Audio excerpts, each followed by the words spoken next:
Haja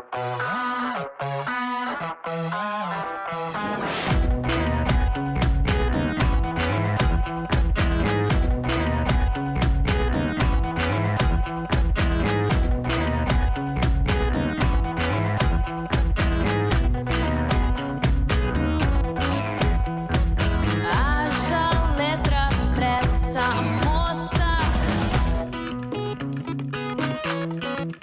Hoje nós vamos ter aquela conversa sobre adolescentes. Como contribuir para que eles tenham mais saúde, para que eles desenvolvam suas potencialidades, para que eles exerçam plenamente a sua cidadania. Vamos conversar então com Matheus Oliveira, dinamizador do Rap da Saúde, que é a rede de adolescentes e jovens promotores da saúde, da Secretaria Municipal de Saúde do Rio de Janeiro, Fernanda Graneiro, assistente social do Núcleo de Estudos de Saúde do Adolescente, da UERJ, e Daniela Santini, pediatra, professora da Unirio e presidente do Comitê de Adolescência da Sociedade de Pediatria do Estado do Rio de Janeiro. Promover a saúde do adolescente é trabalhar com autonomia, com a diversidade e fazer com que a palavra circule. É ter uma escuta e um olhar atentos. É ensinar, buscar uma linguagem diferenciada para aprender com esse adolescente também. De que adolescente que a gente está falando? Uma questão quando a gente fala em adolescente, né, é a gente colocar isso num conceito mais plural, né? Hoje a gente tem adolescentes se expressando das mais diversas formas, com classes sociais distintas, inserido em contextos diferenciados. Então, a gente tem que tirar essa ideia um pouco romantizada de um determinado tipo de adolescente e pensar nesse adolescente que é plural. Então, seriam adolescências mesmo, e cada qual vivenciando o seu contexto, né? As necessidades de um adolescente que mora na periferia, que é negro, são diferentes das necessidades, das demandas de um adolescente que vem da Zona Sul, que é de classe média alta, e a gente pensar em como trabalhar essas particularidades de cada adolescente, né?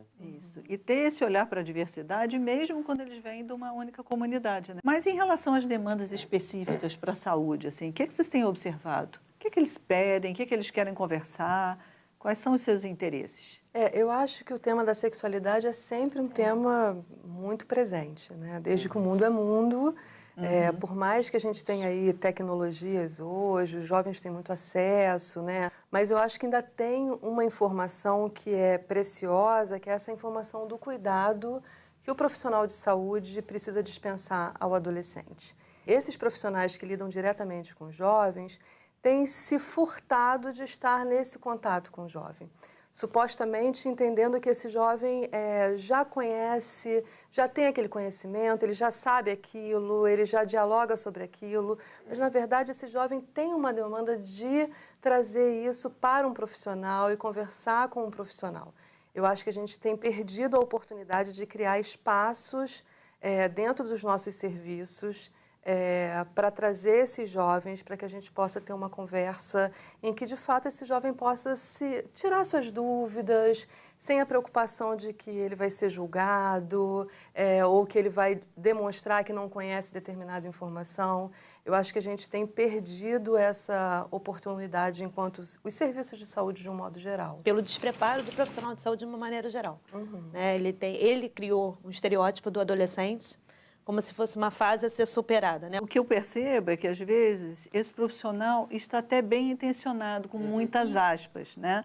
Mas, justamente por esse desconhecimento, ele faz um caminho equivocado. A gente observa muito a necessidade de falar sobre sexualidade, mas também a necessidade de ir além dessa sexualidade, né?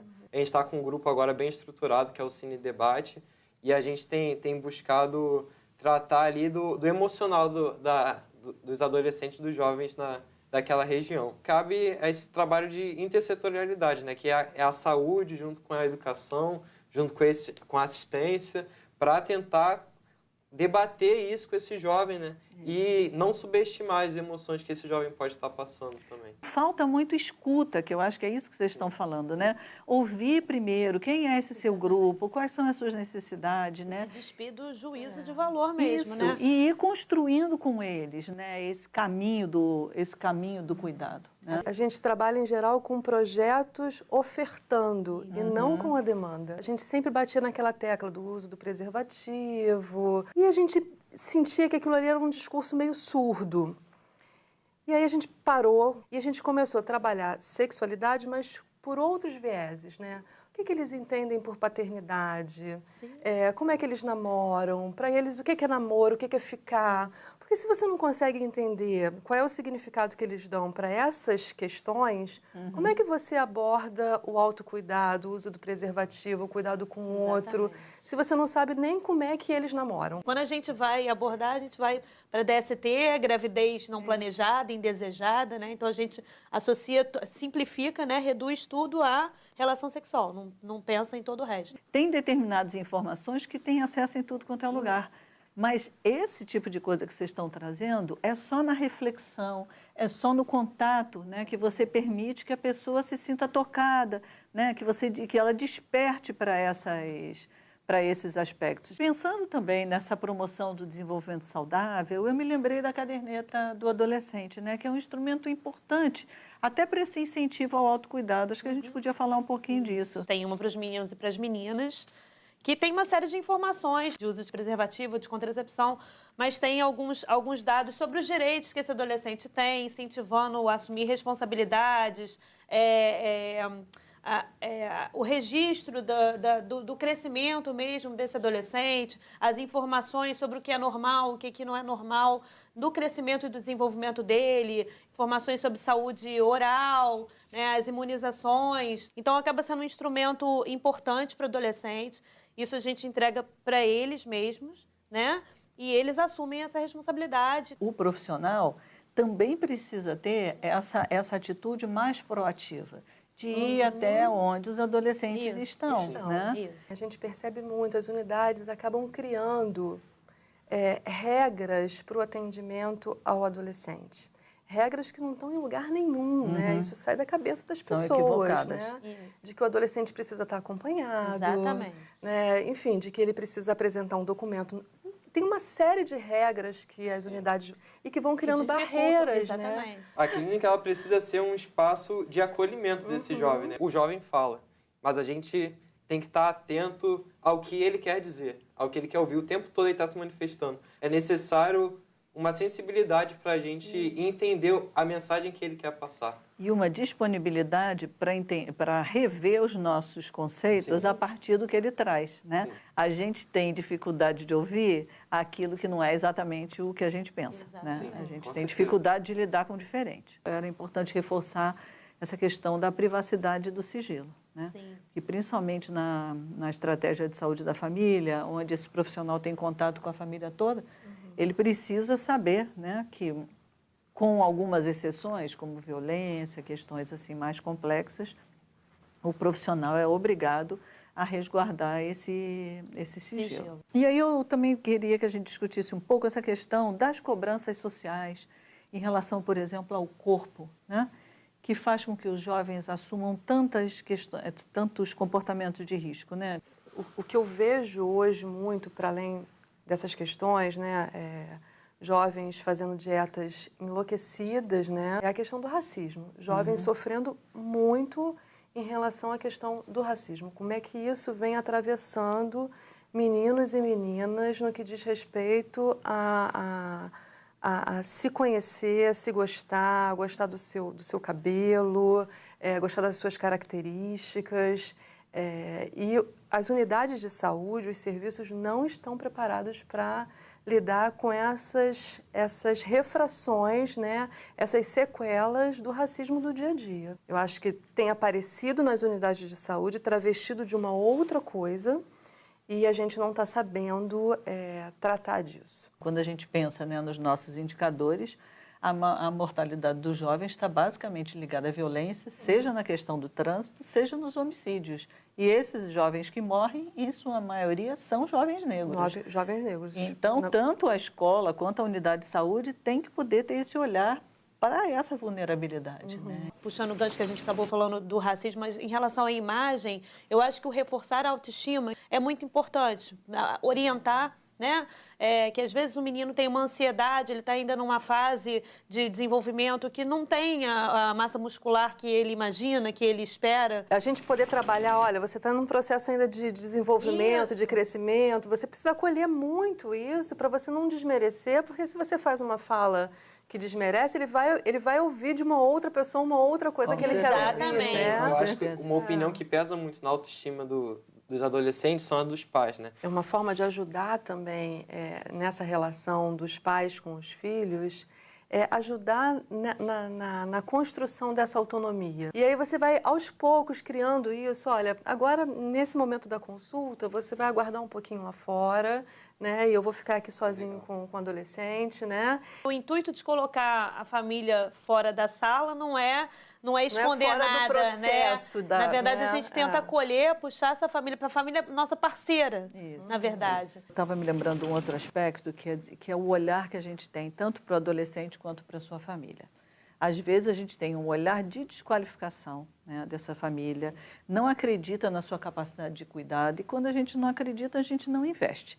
Né? Então, eu acho que a gente precisa pensar nisso. E a mesma coisa para os adolescentes. Né? E vamos falar um pouquinho sobre protagonismo juvenil, seja na unidade de saúde, na escola, assim, como que isso repercute, né, na saúde do próprio adolescente que está envolvido nas atividades, na saúde dos seus pares, na saúde da comunidade? A gente só tem a ganhar, né? Porque o jovem tem uma visão ampla das coisas, ele tem acesso a todos esses meios, né? Seja a internet, seja no diálogo com quem está na escola, e tem uma linguagem que é menos formal e mais próxima das outras pessoas. Essa proximidade, essa coisa de a gente poder fazer pela nossa comunidade, pela pessoa que está ali do nosso lado, pelo nosso vizinho. Então isso é fantástico, isso fortalece muito e dá uma autoestima pra gente muito legal. Quando você tem um jovem que tem uma autonomia trabalhada, ele tem ciência das coisas que ele está fazendo. E isso fortalece ele, para que ele possa dizer não e para que ele possa fortalecer aqueles que estão ao seu redor. Ele faz suas escolhas, né? Ele faz as suas escolhas, ele Mas tem uma escolhas autonomia.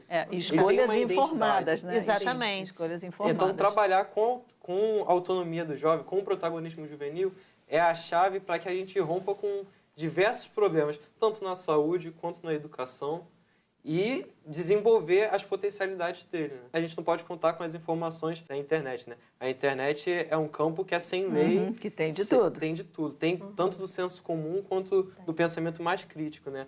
E aí cabe orientar sobre os prejuízos disso. Né? A gente atua naquilo que a gente pode orientar, né? E, de alguma forma, proibir. O que a gente não consegue proibir, a gente simplesmente deixa de tratar, porque é como se assim, eu já dei a orientação e o outro precisa seguir. Quando, na verdade, a gente precisa criar espaço para que esse outro possa falar, né? Se você não cria espaços para conversar, você, na verdade, não consegue alcançar o ponto, né? Assim, Isso, e você trouxe uma coisa tão preciosa, que é essa frustração do profissional, né? De que quando a sua ordem, a sua recomendação não é cumprida, ele não quer mais falar. Eu vejo muito isso com relação à gravidez na adolescência. Né? A gente trabalhou esse tema e a menina engravidou. E aí ele meio que abandona. Ao invés de ele perceber que agora que ela está grávida, ela vai ter um contato com o serviço que ela nunca teria e que é uma chance, uma oportunidade, de empoderamento, né, de reflexão sobre essas relações de gênero, né?